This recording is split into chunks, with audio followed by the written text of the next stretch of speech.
যে আল্লাহকে ভুলে যায় তার জীবন কখনো শান্ত হয় না। সাদ আহমদ যুদ্ধের সময় আল্লাহর বিশ্বাস নিয়ে নেতৃত্ব দিতেন। হুজাইফা রাব্বদ কঠিন রাতে গোপন মিশনে গিয়েও ভয় পাননি। মুসাব আহমদ ধন সম্পদ ছেড়ে ইসলামের জন্য সব কিছু ত্যাগ করেছিলেন। জায়েদ রহব্বত সবসময় রাসূলের পাশে ছিলেন, কখনো ছাড়েননি। তালহা রাব্বদ রাসূলকে বাঁচাতে নিজের শরীর দিয়ে ঢাল হয়েছিলেন। উসমান রহব্বত নিজের সম্পদ দিয়ে মুসলিমদের জন্য কূপ কিনে দান করেছিলেন। আল্লাহ বলেন, হে আদম সন্তান, তুমি যত গুনাহি করো আমার কাছে ক্ষমা চাইলে আমি তোমাকে ক্ষমা করব। উমররা এক রাতে দেখলেন এক মা খালি হাঁড়িতে পানি দিচ্ছে, শুধু বাচ্চাদের শান্ত করতে। আবু বকর রাহ প্রতিদিন এক অন্ধ বৃদ্ধার ঘর পরিষ্কার করতেন, কেউ জানত না।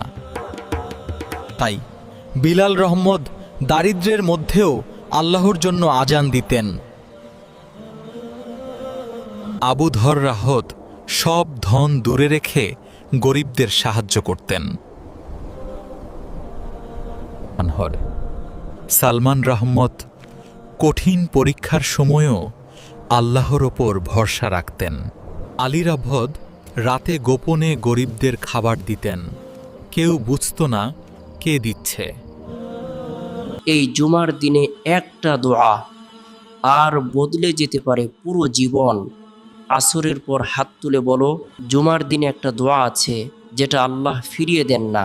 আসরের পর থেকে মাগরিব পর্যন্ত চুপচাপ বলো আল্লাহুম্মা ইন। জুমার দিনে একটা গোপন সময় আছে যখন যা চাইবে আল্লাহ তা কবুল করবেন। সময়টা তার দোয়ায় পাথর একটু সরে গেল।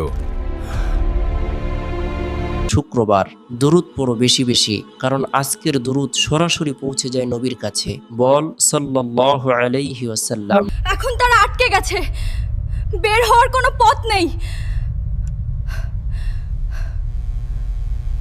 তারা বলল, চলো নিজেদের ভালো কাজের কথা বলে আল্লাহর কাছে দোয়া করি।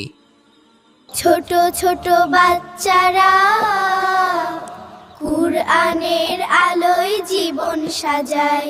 নামাজে দাঁড়িয়ে খুঁজে নেয় শান্তি,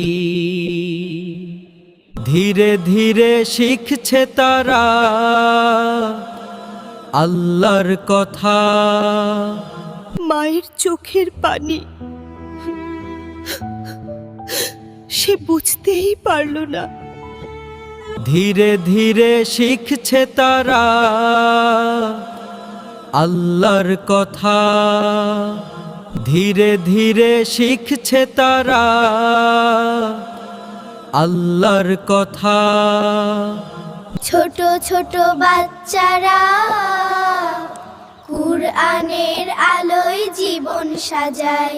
নামাজে দাঁড়িয়ে খুঁজে নেয় শান্তি,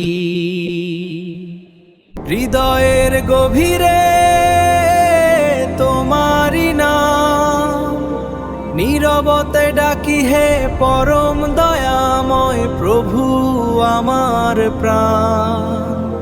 দুনিয়ার ভিড়ে হারাই বারবার, তোমার পথেই খুঁজি শান্তির অপরিসীম ধার।